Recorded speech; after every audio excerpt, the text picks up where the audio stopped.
quick introduction, PRNEWS.io. I work in there like a PR manager, and we have this marketplace. We built this marketplace of more than 100,000 Mhm. of media outlets worldwide.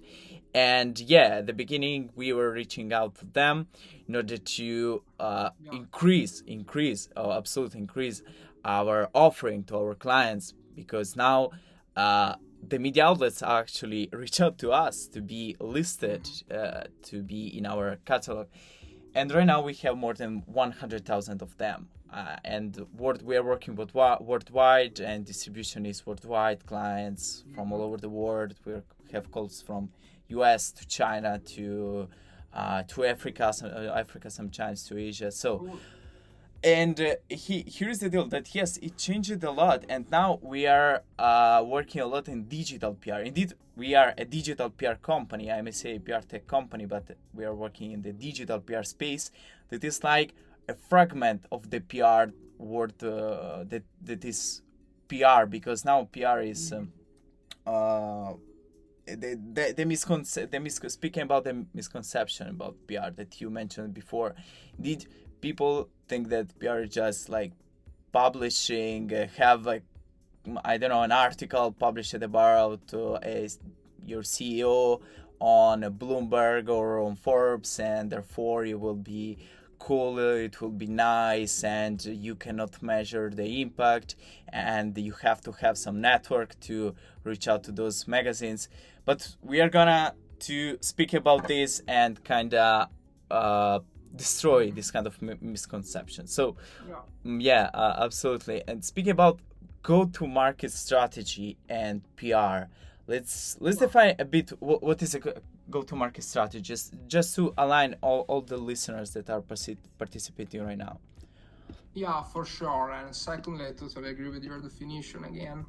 Well, go-to-market strategy is such like a very, very broad term, but in very, very few words, is like an action plan in which you actually engage in a strategic way with your target audience. So, how do you Mm-hmm. reach with them?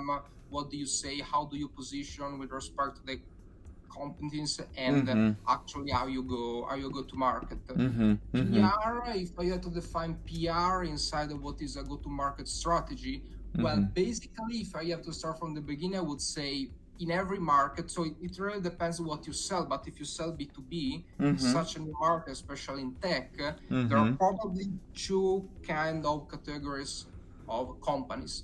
The first one, which is like the 5%, are people who are already in the buyer cycle. So if you use some sort of Mm-hmm. direct response marketing, nowadays we call it like outbound or demand capturing, Yeah. it actually can work. But if you actually leverage outbound or demand capturing on the other 95%, actually they are not problem aware, or at least the problem is not that well defined in their minds. So Mm-hmm. actually it won't work. Mm-hmm. And I really think that maybe PR actually is here, because for the 95% of the companies that are not already in the buyer cycle, the only thing you can do is to actually educate them on the problem, so that when something change internally and you actually can know when that kind of thing actually happen, Mm-hmm. they already know you, they already trust you, and you're the people who make them aware of the problem, and you always come up with the solutions to such a long term of time. Mm-hmm. This is why PR and actually leverage other people network to reach to the 95% of people can be useful, like inside a proper go-to-market strategy. Yeah, yeah. So you have this 5% of ready to buy people, then you have this um, another percentage, a little bit more of problem of people that are looking for the solution. It's like this pyramid of like a structured pyramid, like looking for a solution, problem aware, not problem aware, and so on and so Yeah. forth. Yeah, and with PR you can just, with content distribution and PR, you can grab all the market, or at least try to position yourself in the market, and then, as you said, Exactly. when the time comes, you're there, you're already well known. Indeed, when I you know what, when I was thinking about the association between PR and sales, and it's like Yeah. something like this. Imagine that someone is knocking at your door and is Mhm. telling you, I want to sell you, I don't know, some cutleries or some specific cutleries like Yes. that don't get rusty or something like that. And if you're selling this to people that never heard about you, is it could Yeah. be difficult. It could be really difficult. But if you have a huge, huge advertising post just behind you, behind your sales reps, and this sales reps is like knocking at the door, and he can Mhm. just say, "Here you go. You had this advertising in front of you for 1 month, and it was there. You know us. Here is my product."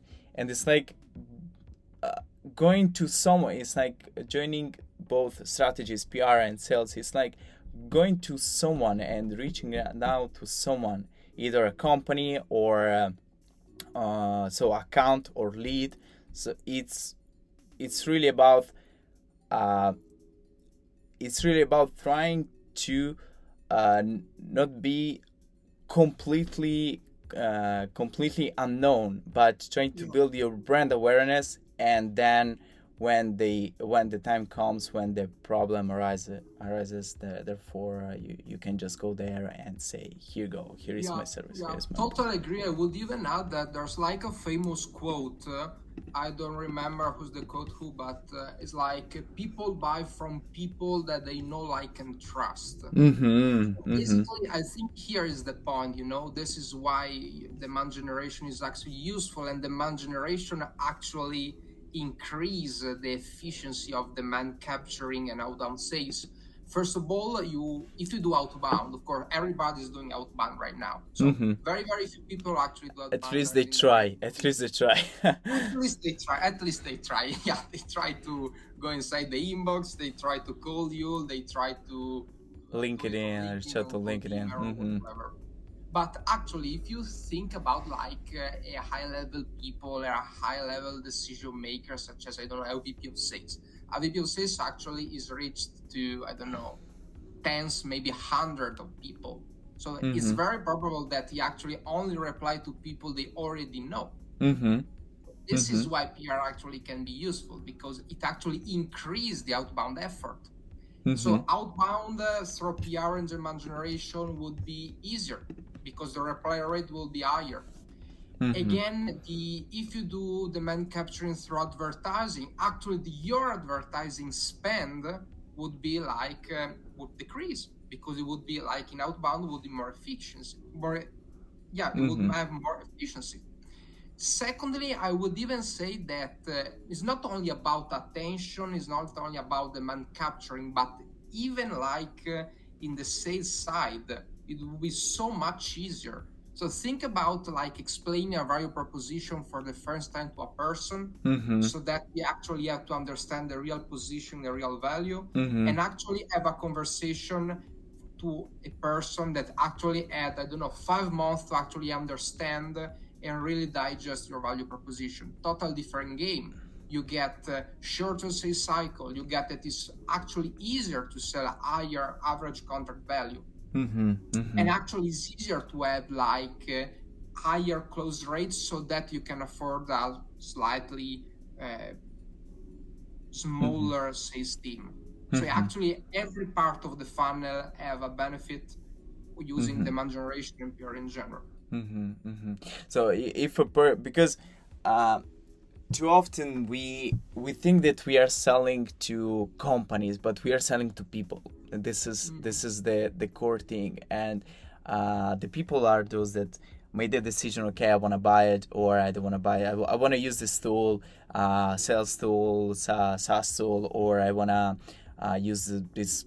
That I want to adopt this service of this company, of this agency, or not, or and we have to understand that we have to capture people's attention. We have to build this trust, but we build trust with people, with other people, not with companies. There is not such a thing like doing advertising or doing some outbound strategy to reach out to that company. You're reaching out to people. You're sending that email, that DM to people. And if they never seen you before, nowhere, it can be hard. It can be really, really hard. Indeed, I can just bring to you an example. So, just notice that a person Hmm. registered with a new account to on our platform, and Yeah. so he created an account. I checked it on our CRM. This person created an account like 2 years ago and never used our platform. Now Yeah. that he saw us on some publication, so there was our quarters, our publication somewhere. Then we met him at an event, and now he came back to us.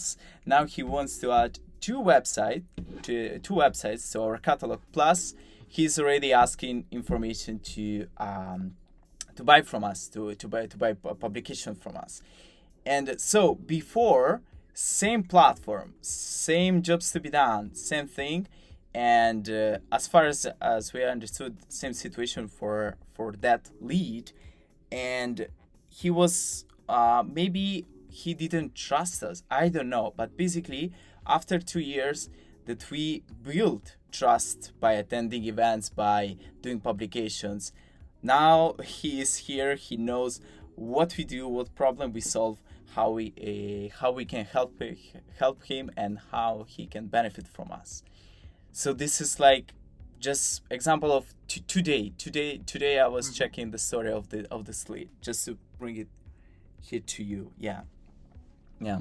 Yeah, it takes time in general, but Mm-hmm. I think it's like a general trend when the market gets more crowded, when you have more product, it's easier to sell because Mm-hmm. actually the buyer journey in B2B actually become went online Mm-hmm. basically in the last 5 years. So actually, it became shorter at the really beginning because it's easy to reach out to people, but actually you can actually faster speed up how you reach out to people, but you need a time to actually develop trust. So there's Mm-hmm. not really a way to create trust without time. So Mm-hmm. you have to see a company more times, you have to see a people multiple times in different channels, in different way to actually Touch create that points. trust that allow the Mm-hmm. buying. Yeah. Mm-hmm. So The touch points, the touch points. Indeed, indeed, indeed. I was checking some stats that for B2C, of course, for B2C, the sales cycle is far shorter than for B2B, and because the decision maker can be just one, the price, therefore the uh, decision making is faster, so the price is lower, and the impact on the finances, on the financials of the person is just a small percentage. But if we are speaking of B2B sales, and yeah, then the decision has to be made by yeah. multiple people inside the company.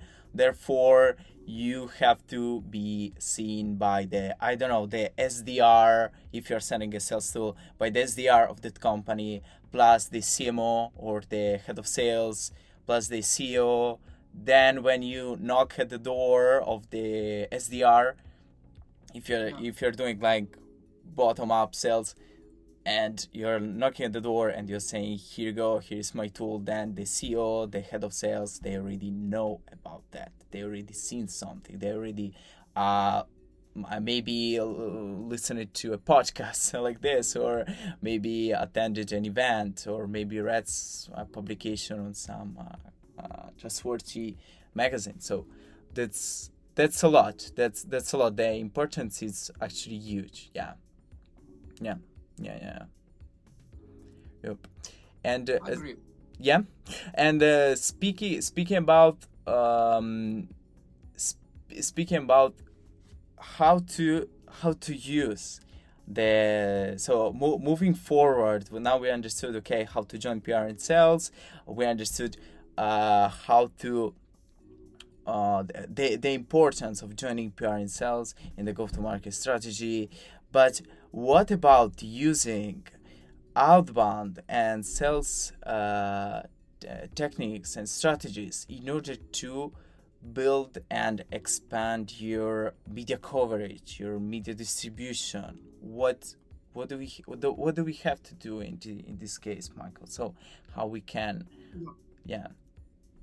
Yeah, basically, I would start with okay, you can actually use outbound sales to speed up PR and reach out to people if you Mm-hmm. don't have, of course, all the relationships.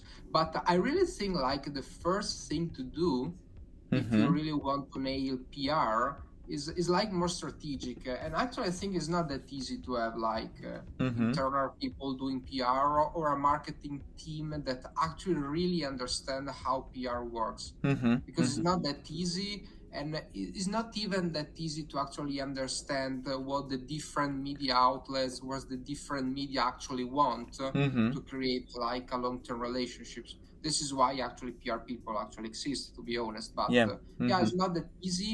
And if it's not that easy to actually, especially for B2B people, which are very boring usually, Mm-hmm. it's not Yeah. that easy to actually come up with the right article, or at least try to use one news of your company and make it appealing to be published like in a podcast, in whatever kind of media, I Mm-hmm. would say. So the very first thing I would say is having something to say, Mm-hmm. because Mm-hmm. especially in your branding, if you think about it, it's very easy to get published if you are a brand, a strong brand, and you stand for something, Yeah. because you are polarizing. If you Mm-hmm. really make the effort to create such a powerful brand for your company, putting, I don't know, environment inside your values, Mm-hmm. of course, in the actions, try to create like a product and at least use environmental issues of some kind to actually make an effort to reduce the CO2 emission. Mm-hmm. Just put, I don't know, women empowerment inside your brand. Actually make an effort to hire more women so that we have a story to sell, after story to tell. So you Mm-hmm. actually made a good thing inside your marketing, inside your business, and you're affecting in a good way people and the society. So if you really make the effort to do this, I think doing PR is way easier, Mm-hmm. because everybody want to come up with a case study. So every case study, it seems like all the same. But Mm-hmm. if inside Yeah. your own case study you actually reduce the CO2, you can actually connect the case study with another kind of value, which is very trending nowadays. I think it's very easier to get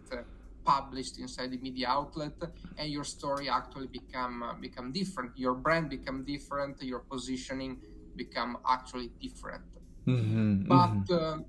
if I have to start from scratch to use outbound, or to use in general technology to make PR easier, and I want to build it inside my company, inside a company in general, Mm-hmm. the first thing I would do is actually to create the right list of medias, of Oh. media outlets, Nah. which is Oh, not nice. Mm-hmm.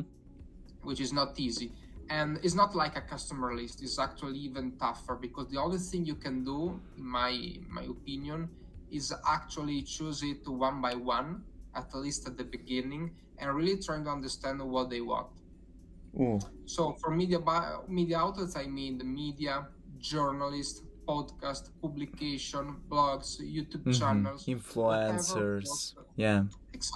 Exactly. Even influencer marketing, in my perspective, is like a PR, because you Mm-hmm. leverage other people network, of course. Mm-hmm. Mm-hmm. And basically, you make this kind of list. It's not that difficult to create that list, but it requires time. For example, if you go to listennotes.com, is like a very good search engine for podcast. If you use tools like Google Alert, you know what are the right channels, the right website that publish some kind of articles. If you Mm-hmm. use even on the web, there are a lot of websites which have like email list of journalists. So that's very easy to get their social account or email addresses. When you have this list, I think you can have a list like with name, surname, website, social, another social, email, and actually make the effort to create tag them with some topics. Some, I don't know, this publication talk about a lot environment, this talk about another thing. So tag them with 10 tags, 10 different tags, so that when you Mm-hmm. have a list of 200 different media outlets, it's easy to filter in that kind of list and actually to know what a news would be appealing to. So Nice. in this way, you can actually have sub-lists that are very useful and that is so easy to actually reach out and be published. Nice. Secondly, I think before actually sending some direct request of having published something, try to warm up them. They are Mm-hmm. people, they have an audience, they have an ego. So try to really make the effort not to be all the people that reach out to them and say, hey, try to publish this. So warm up them and saying something like, hey, in the following month, I would be sending you some topics I think they are interested for your publication. Mm-hmm. Just say yes or no, and we will try not to disturb you too often. I think would be like interesting for a journalist to receive inside the inbox. Third, again, try to come up with popular or polarizing topics and use the tags to actually skip inside them. Third, I think you need like a process, like every 15 days, every month, every week, or whatever. You Mm-hmm. have one, two different topics you find inside the company news. You find a new case study. You find whatever that is worth spreading the word. You take this piece of content and you actually reach out to the media publication in target through emails or social, so that it become easier to be published and be published on a predictable, recurrent way, so that you can actually have a real content and media machine.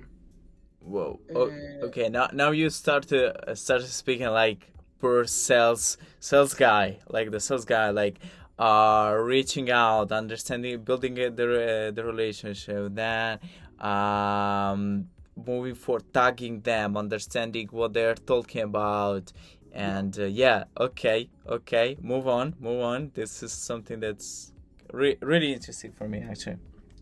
Yeah. yeah, basically it's this, but I really think is okay. You can actually leverage outbound to make the first contact, the first relationship. But I think like in the long term, what would be really useful and what would be in long term is like actually always update the list of media publication, always keep them update, and always really nurture those relationships, so that Mm-hmm. in long term you have some people you can trust and you can get published like long term. Mm-hmm. So basically you have two choices. I think the first one is actually cultivating this list on your own. Is not impossible without bound and technology, but of course it takes time and is not easy to do it internally. Mm-hmm. Or secondly, just use a PR agency or a PR outlet like PR Mm-hmm. News, so that you already have like a network Yeah. of uh, of media publication, of media outlets, always already established relationships, so that it's easier to get Mm-hmm. published long term. Yeah, absolutely. So absolutely. So, summing up, starting from the beginning and until like getting published. So first thing is to have a story, have something to say, or build a story. But also you have to understand. So you have to analyze what are your values, and you have to polarize towards some I don't Yeah. know, there is a specific topic in your market, or that is really important for your audience, and therefore you have to stand out for something, like for black or white, for left or right. And so polarization, therefore you can build your story. And indeed, I was yesterday, yes, just yesterday evening, I was at the movies. I was looking this movie, and Mhm. I noticed it, and it's Transformers actually, but I'm not a great lover of the series, but I was looking at the movie like with the eyes of a marketer. So starting point, like evil, something bad that appears that can destroy the universe. Then what's going on next? And there is the hero that is like chilling, that has some problems, and then the story moves on. Then there is the problem. Then the hero has to overcome his fears, and then Exactly. with some values of friendship, values of strength, the hero overcomes the all the problems and can like save the universe. And so the story of the hero, and it was like so fascinating because it's like all the cinema, all Hollywood is built on this, and it's so easy actually to replicate it and to build it around your company, around the story of your company. You can, as you said, you can pick up a story, and then you can understand if it could be a good fit for one magazine or another. And in order to do this, you have already to label the magazines, the websites that are, or the people, because we spoke even about influencers that are speaking, that are really speaking to your audience. Indeed, as you said, PR is all about others people network, and you're reaching out to an influencer, an outlet, a website that then can spread your story to an audience that you were not able to reach out to, because there was Exactly. this gatekeeper, I may say. Yeah. And then now you can build your story. You can pick up the there is a beautiful blog post somewhere in the internet about how Pixar builds its stories, and they are so fascinating, and how to replicate them in your own company, and how to build a story in your company based on a hero journey or something similar, and then how you can spread it. And of course, in order to spread it, and of course, in order to share it with the audience that you actually want to target, you have to choose the right media. And it's not that easy, to be honest with you, Michael. It's not that easy. We are noticing this with a lot of clients, that clients are kind of they could be confused. Indeed, we are offering consulting about that on PR News. We try to understand better. Okay, what kind of audience would you like to reach? What is the end result that you want to gain, that you want to get after your PR campaign? It's not that easy, and people have to build it, have to understand it. Yeah. Yeah. And Yeah. that's Can I share a story, Andre? Because absolutely, we are here for stories. Absolutely. exactly, we're talking about movies and stories. I have actually a very good story about the beginning of Salesforce and the PR. Because I Mm. think a lot of people that are listening to us right now say, okay, we are talking about movies, we are talking about Pixar, but actually my company is not that cool. What the fuck I had to actually tell to people, Yeah. because I'm doing a CRM, I'm doing like a very boring B2B software, I'm Mm-hmm. doing a very B2B product or service. What I have to do exactly? But I think that very, very, very good marketer or very, very good founder actually can create, actually has this magic to leverage PR in a good way. I will tell you a story about Mark Benioff, like Ooh. Go. the founder of Salesforce. So at the really beginning, so Salesforce is not that cool if you think about it. Now it's cool because it's like It's a a big combo. multi-billion, Yeah. yeah, 100 plus billion of dollars, of course. But at the really beginning, it was like a CRM. Okay, a CRM in the cloud, but it's not that popular. It's not like Absolutely. Pixar, SpaceX, Tesla, or Mm-hmm. whatever. Transformers. Yeah. Yeah, exactly. It's a normal software. It's nothing incredible. But actually, at the really beginning, when they didn't have that much money, they didn't have that much traction, and they didn't even have like such an amazing story. Uh-huh. But I really think that Mark succeeded in creating from scratch something completely unconventional. So Mm-hmm. I just make three example I found in a tweet. I can send you a tweet later Ooh. about some of his marketing stunt. Mm-hmm. First of all, he actually create a fake protesters and actually involve the police in a manifestation in order to they just create the announcement of the end and the death of software. So they Ooh. actually succeed in creating such a big protest, like in a city, about nothing, basically, so that the police have to engage with them, and they actually call the police for this. This, of course, was such a super big news, and they leveraged the news to get published everywhere. Ooh. Okay, this, of course, is borderline because it's something in a Extreme gray area, I would hardcore. say, but Yeah. yeah, but I think there are like a middle way from being so boring like everybody else to being like a marketing rock star and being published because people actually call the police for you, you know. Mm-hmm. Mm-hmm. Secondly, another such an interesting thing, he actually hired taxi drivers like at the exit of an Oracle conference. Mm-hmm. Oracle was one of the main competitor. Yeah. ER taxi drivers. So when they went like out from Oracle conference, they are taxi driver to pitch Salesforce. You know, it's not Wow. really PR, but again, you leverage other people network in a very creative way. Third, again against Oracle, they succeed in taking control a moment for their conference, and they actually say, "Hey, we are moving this conference to a restaurant a few kilometers from the event, where Mm-hmm. actually Salesforce has booked all the restaurant." Whoa. So really, yeah, really completely unconventional, completely out of the radar strategy to actually market their new software. Actually, a very boring software again is a CRM, is a database, you know. Mm-hmm. Mm-hmm. What's cool about that? What's cool about that is just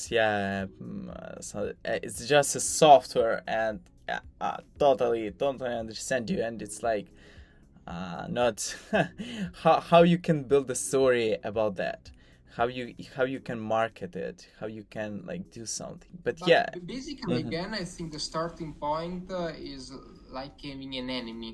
You see it in politics, you see it in Absolutely. branding for big society, but actually is having an enemy. Like, I don't know, Shopify Mm-hmm. is like the enemy of Amazon, you know, because Amazon is trying to create a monopoly around e-commerce business, and Mm-hmm. Shopify actually help small businesses to succeed.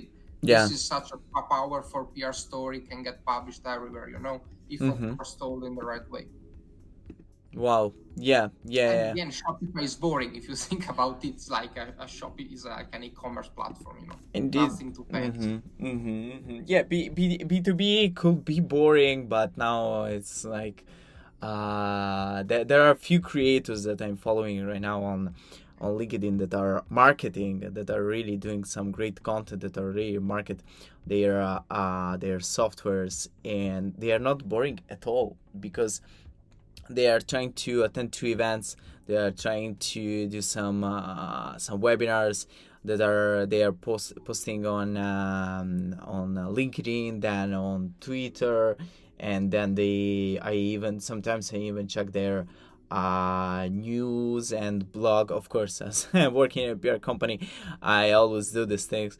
I always check like their news section on the website, and I see that they are not boring at all because they have something to say. They have an enemy, as you said. Story has always an enemy, has always some obstacles that people have to overcome, and yeah, that's the main thing. That's the core thing.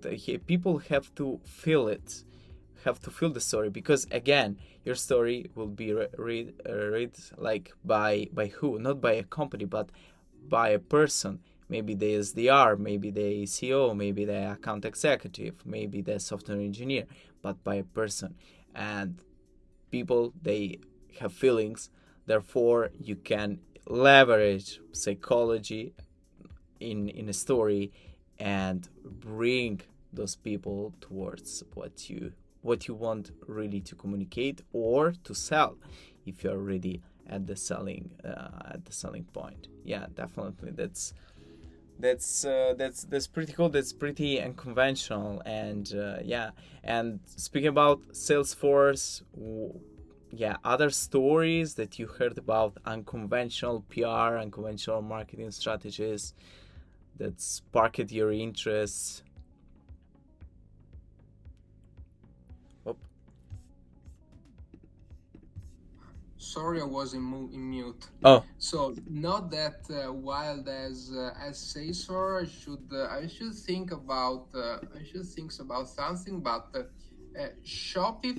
Shopify at the really beginning as this kind of enemy story, Mm-hmm. which was quite interesting, as I mentioned before, like the anti-Amazon, the one that goes Mm-hmm. against, the one that goes against Amazon.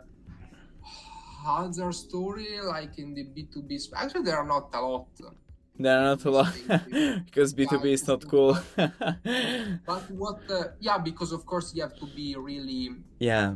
really polarizing, so it even scare people when you are that polarizing, especially like the founder, Mm-hmm. even if it is the only way to actually really um, Mm-hmm. try to actually be published everywhere and really break the media. I think like Elon Musk, if you have to make a really good example, is like the real king of PR. Mm-hmm. I think he's like a PR genius, not a product genius. You have to think about it. Everything he does is It's. actually connected by saving the world by Mm-hmm. something, which is Yeah. the enemy. Yeah. So I Yeah. think Elon Musk is like the perfect example. So he doesn't buy Twitter because like every billionaire want to have like free advertisement and like a On very their very social big media. network. Mm-hmm. He actually bought Twitter because he has to save the world from free speech. Yeah. He doesn't buy Tesla because, of course, it's very profitable in the long term and he has actually such a great political appeal. No, he buy Tesla. He bought Tesla because he want to save the world from the CO2 emissions. Mm-hmm. Mm-hmm. The Mm-hmm. same with SpaceX. It's not SpaceX. because he's Mm-hmm. interested in the space, but he actually want to save the world because in the future the man has to colonize Mars because the Earth people can't live in the Earth like in 1,000 years. Mm-hmm. Mm-hmm. So if you think Absolutely. about it, every move, everything he does, he actually became such a very big story, a very big Mm-hmm. news. In Mm-hmm. actually every time it succeed in get published everywhere. But even the stunt with the new car, if you think about it, Mm-hmm. when he launched the truck, Mm-hmm. they try to destroy like the glass of the car, and they actually succeed. Mm-hmm. Again, is a pure stunt. Mm-hmm. So I think he really nailed down what is the game Mm-hmm. of Mm-hmm. PR and the game of media in general, I would Mm-hmm. say. So summing up, uh, having a story, having something to talk about, it's not that difficult. Of course, it's not easy in B2B sales, and but it's not that difficult. Why it's not that difficult? Because you can analyze what are your values inside the company, and you can even use case studies. But yeah, as you said, case studies too often they are like copy paste. Like problem was this, and then the solution was this. Okay, let's talk about it and let's publish it. I don't know, on Bloomberg, on Yahoo, on Business Insider, and just to name some brands that we have on Peer News. And yeah, but you can really build a story around an enemy, because of course each company can have an enemy. Actually, it should have an enemy, something that to fight against and to fight for. For example, as you said, speaking about Tesla, just a self-driving car. Yes, it's cool, but it's cool because it's fighting like emissions. And speaking about SpaceX, okay, this is rocket science. And speaking about Twitter, as you just to name a few. But yeah, definitely I do agree that you should have a story and you can build it around your company, or you can use users generated content, the UGC. What about that? You can even pitch those stories of your users, aka clients in B2B, to the media as well. Well, what do you think about that, Michael? It could be a strategy, it could be something to use to spend time on this, or you never had, or you never heard about successful stories with the UGC content. Yeah. But UGC, you mean, what do Mm. you mean exactly? Because I think there are a Yeah. lot of things. Yeah. Yeah, yeah. Like, imagine to see, imagine to see something like a content around a successful story of a company that just adopted a new solution. So we had. I'm now thinking about an advertising actually that I'm keep watching every day on YouTube because they're like targeting me a lot, and it's about the company that Mhm. is using Zapier basically to automate something like 200 of different processes that they have inside the company, and it's amazing. But the speaker, actually, the person that is communicated is the CEO of the company that is speaking about how they are adopting Zapier to solve their problems. Therefore, they are creating this kind of Ah, advertising. Yeah, in this type of advertising so around like that. evangelism marketing, where you Yeah, actually make yeah, your customer tell the story. Ah, okay. yeah. Something like that. Something that goes in that direction. Have you ever heard like good stories about that? Because I'm kind of impressed about that advertising that I keep looking at every single day. Yeah, Mm. I think they can be used. I think they get used a lot, like in the consumer space, but like in the B2B space, if I understood well, can be used a lot too. So I give you some examples, but Mm-hmm. the main one I think more than user generated content is more about how to actually leverage influencer or people with an audience to actually do a story doing of Mm-hmm. what you do. Mm-hmm. So three things I saw working quite well for from other people.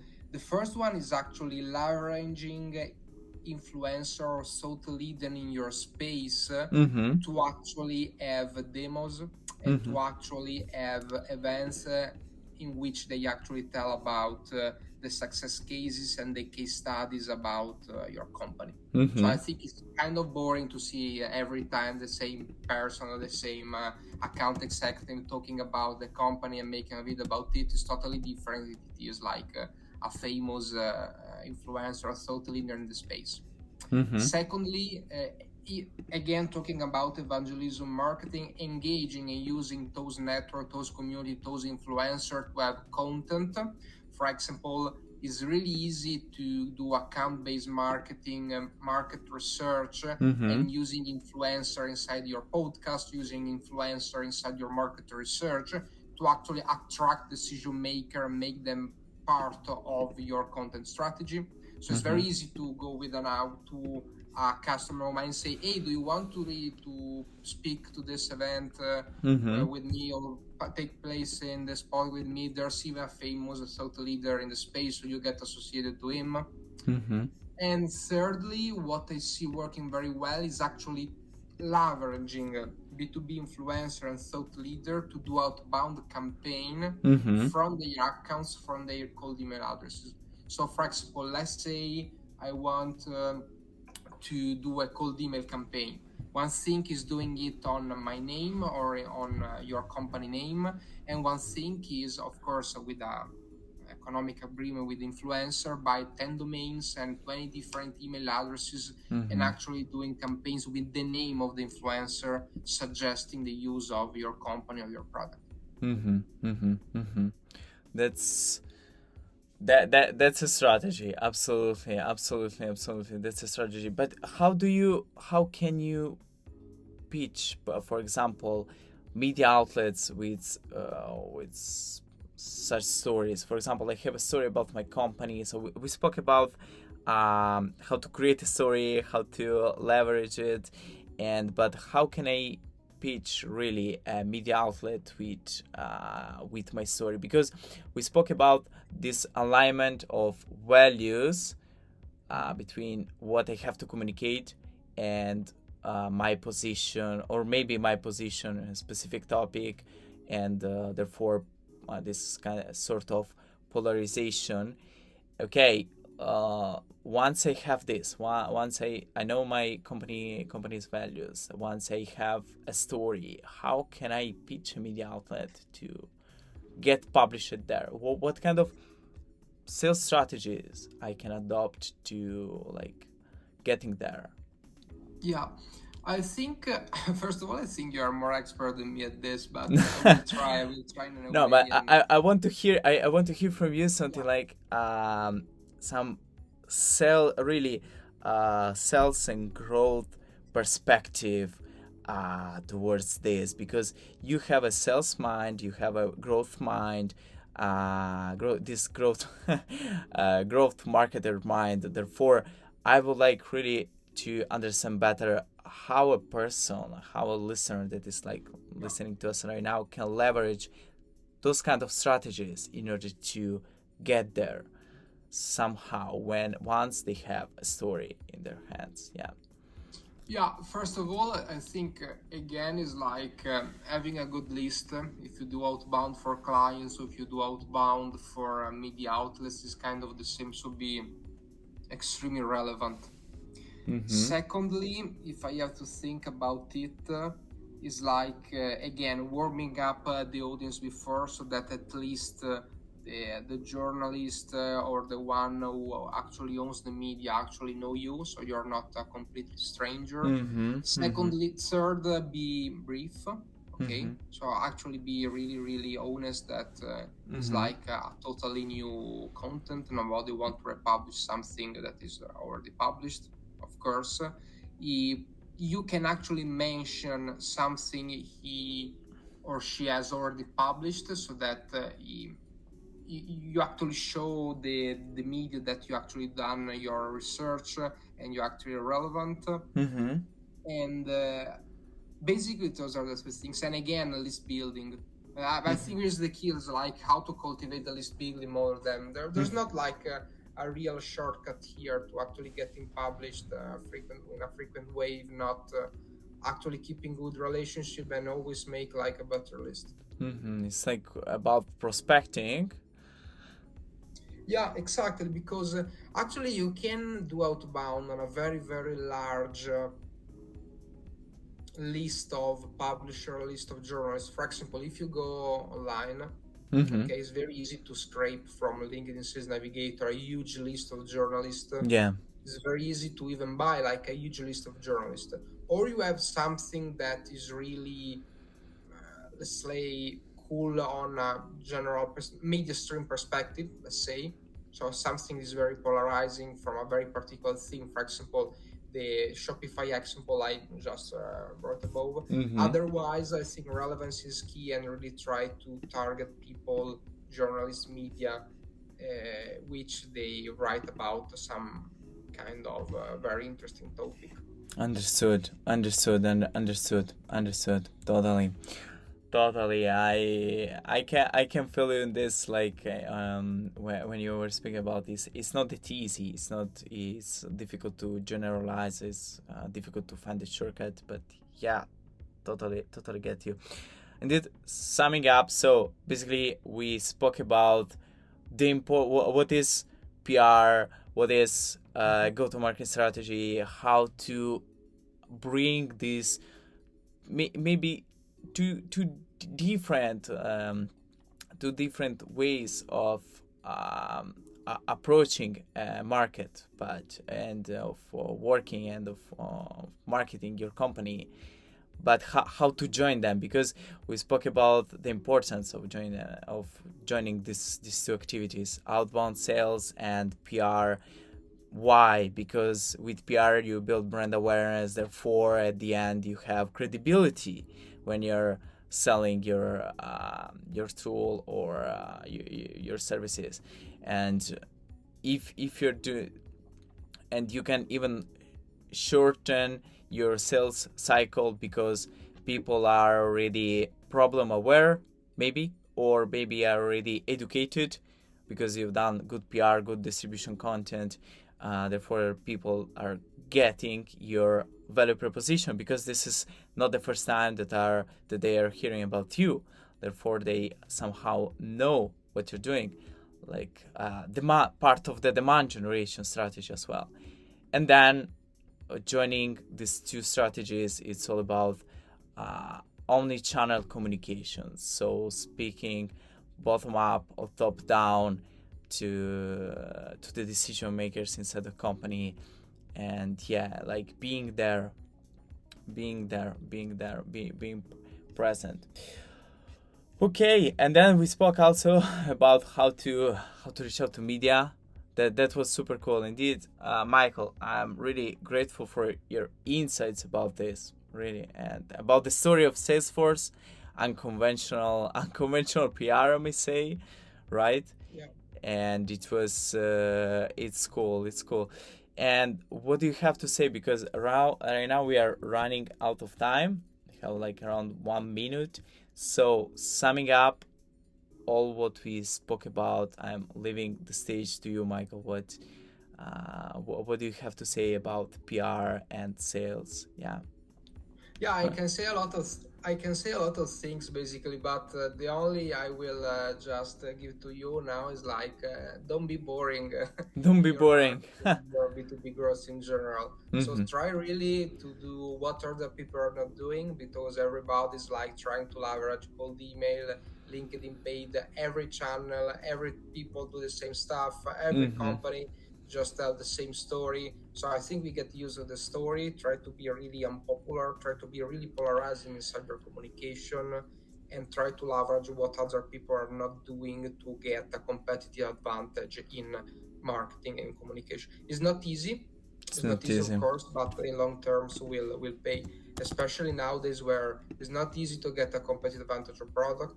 It's Mm-hmm. practically impossible, and the marketing and growth game is getting super crowded, super expensive, super competitive. It's not easy to stand out, but a Mm-hmm. great story always will, I think. Mm-hmm. And it's probably the way to go to actually stand out, especially in a very crowded market. Mm-hmm, mm-hmm. So build a story, distribute it with magazines that are aligned with your values, and that they speak to the audience that is relevant to you, that is ready to buy, that could be ready to buy in the next future.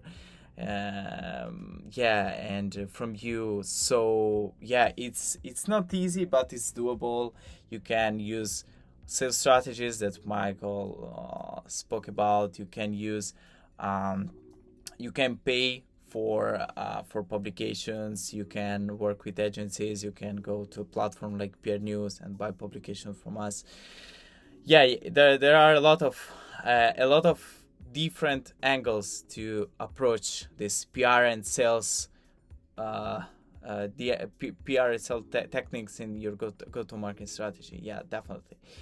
So, and indeed, this is the first time that we are doing this podcast, like on LinkedIn. And Michael, it was great, but it's not over. I hope that in the upcoming months we can speak about something else, Of course, something of more course. Super specific. open to this. I'm really happy to have had Mm-hmm. this conversation with you. Thank you so much, PR News. Thank you so much, Andre. And first of all, thank you so much to all the people that are still listening to us. Mm-hmm. If you have any question, please reach out. We can have a conversation. Absolutely. And really, really happy and really pumped to have done this. Thank you so much. Nice, nice, Michael. So let's keep it. You can speak with Michael about sales. You can speak with me about PR, and yeah, in the future we will be doing something together again. Maybe a podcast, maybe a webinar, maybe a live event. I don't know, but we will surely we will do something together, Michael. Absolutely. Okay. Thank you, everyone, and see you next time. It will be quite soon that we will release another webinar, another podcast, and yeah, whew, it was kinda cool, Michael. So bye, everyone. Thank you for being with us. Thank you. Thank you very much. Thank you. Bye. Bye bye.